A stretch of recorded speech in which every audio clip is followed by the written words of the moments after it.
Yo, salut tout le monde, hein, c'est JC. Donc aujourd'hui, je vais vous présenter Soldier of Fortune Payback, alias Soldier of Fortune 3, sur PC en version américaine.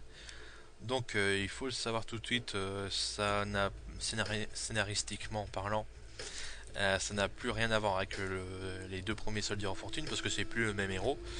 Et puis graphiquement non plus, quoi, puisque ça a été fait, c'est un jeu budget fait par une équipe, une petite équipe, donc avec un petit budget, donc le jeu il est pas super terrible. Donc première déconvenue quand je lance le jeu, impossibilité de régler les options graphiques. Donc je me suis dit peut-être que c'est comme dans certains jeux, les options graphiques elles se changent sur le bureau de Windows avec une option spéciale avant de lancer le jeu. Mais non, il n'y a pas non plus, donc on peut pas régler on peut pas les régler. Je suis allé voir sur internet, en fait il y en a pas. Il n'y a pas d'option graphique, on peut rien changer à part le gore et la résolution. On peut rien changer niveau graphique, donc déjà c'est une mauvaise surprise. Et puis j'ai une deuxième mauvaise surprise. Alors j'ai déjà fini le jeu. D'ailleurs il est très court. Je vous en reparlerai une fois la partie commencée.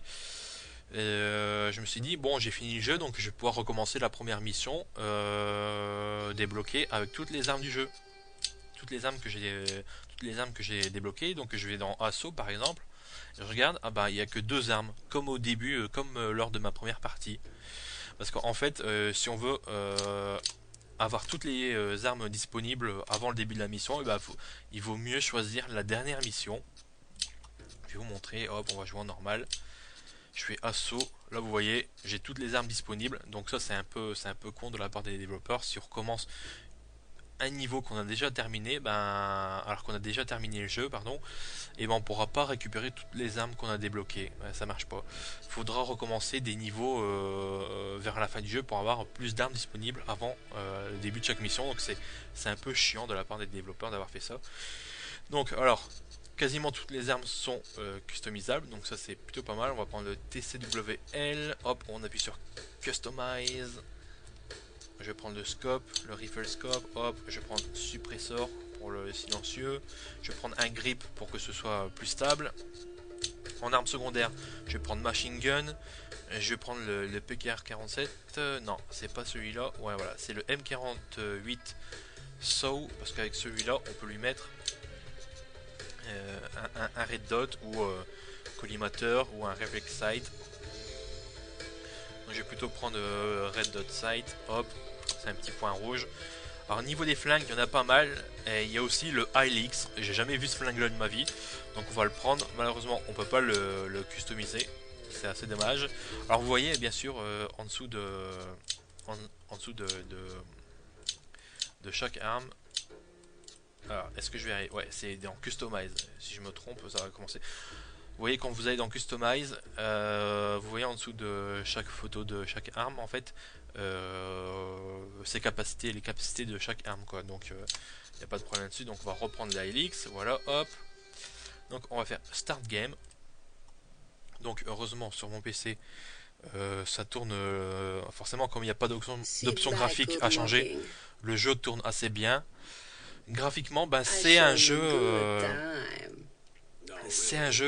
budget, faire une petite équipe, fait par une petite équipe, avec un petit budget, donc forcément le jeu graphiquement il est pas super terrible graphiquement parlant. Niveau animation c'est pas terrible aussi, ça je vous le dis. Bon, il y a toujours les démembrements, mais les démembrements dans les deux premiers Soldier of Fortune c'était quand même l'attrait principal du jeu, quoi, l'attrait principal des deux premiers jeux. Tandis que là, les démembrements, bon, ils sont trop faciles, quoi. Je veux dire, vos ennemis, ils perdent leurs membres vraiment comme un morceau de beurre, comme un morceau de beurre fondu ou comme de la pâte à modeler, si vous voyez. Et ça devient secondaire les démembrements, donc c'est assez dommage comme ça. Donc là, vous voyez la modélisation des personnages, enfin de la femme pour l'instant, c'est pas terrible. Niveau des skins des ennemis, c'est presque toujours les mêmes skins. Il y a très peu d'ennemis différents. Donc ça c'est bien dommage. Sur certaines armes on peut changer le rate of fire pour être en automatique ou en coup par coup ou en rafale. Sauf que là sur cette arme je peux pas. Et sur ce terme là non plus, sur la M48 SAU. Là, vous voyez, je peux mettre, j'ai mis le petit point rouge. J'ai mon flingue, le spécial ALX, ou Alix, quand en fait, ça doit être ça, on fait la prononciation. Et en fait, il est assez spécial. Alors, bien sûr, il y a de la physique, il y a du ragdoll, il n'y a pas de problème. Le jeu est très violent, très gore, très sanglant. Le problème, c'est que les corps disparaissent très très très vite, donc ça fait pas réaliste du tout.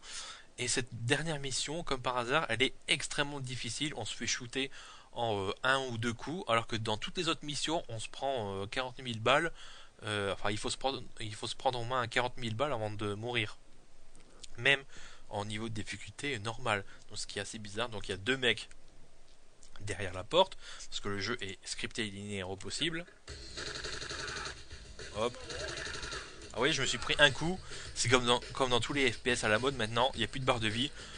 Plus on se prend de balles, plus l'écran devient rouge, puis après c'est game over. Donc là c'est simple. Donc là on va faire un petit peu le démembrement. Vous voyez, si je tire sur la tête, elle disparaît, elle explose même pas, elle disparaît. Vous voyez comment c'est trop facile de démembrer. On dirait de la pâte à modeler quoi. Les mecs, les membres ils explosent vraiment trop facilement. Et puis bon, les gerbes de son c'est super bien fait, c'est bien rouge. Vous voyez, il y a du ragdoll, mais le problème c'est que les corps disparaissent très très vite. Vous voyez, j'ai même pas eu le temps de tirer. Ça explose très vite. Bon, bien sûr, on peut récupérer les armes des ennemis, donc ça c'est cool.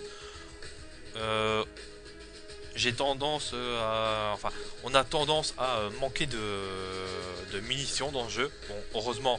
Enfin, je veux dire, les munitions pour les armes qu'on a choisies au début de chaque mission. Mais. Oula, là, vous voyez la puissance de l'arme. Le mec, il a volé. Par contre, elle est très peu précise. Donc, les armes, les mecs au loin, ils sont pas super fut-fut. Bah, j'arrive pas à les toucher. Enfin, l'intelligence artificielle, parlons-en, bah, les mecs sont pas fut-fut quoi. Bon, ils savent tirer, ça c'est déjà ça. Certains se mettent à couvert. Mais le problème, c'est qu'ils se mettent à couvert parfois derrière un poteau électrique. Enfin, un poteau, je veux dire, un poteau quoi, voilà, tout simplement. Un simple poteau. Ou bien ils se mettent à couvert derrière rien du tout. C'est-à-dire que derrière rien du tout, je veux dire, le jeu lance l'animation de l'IA pour que le personnage ennemi se mette à couvert, mais il se met à couvert rien dans le vide. Donc, ce qui est très amusant à voir quoi. Donc je vais prendre un flingue plus précis quand même.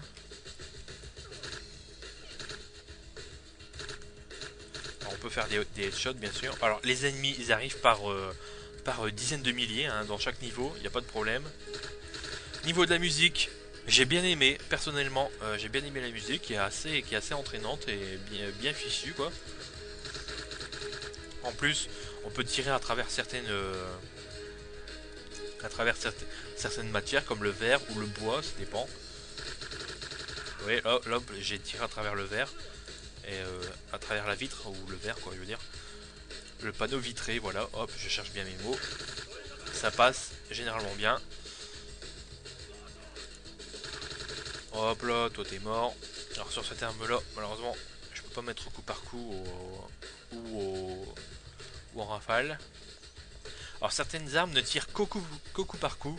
Certains fusils d'assaut ne tirent qu'une seule balle à la fois. Et puis les fusils de sniper aussi, ils tirent qu'une balle à la fois. Alors c'est pas par là, hop, vous voyez, je passe par là, il y a la porte qui est fermée, il faut que je fasse le tour. C'est très simple. Hein.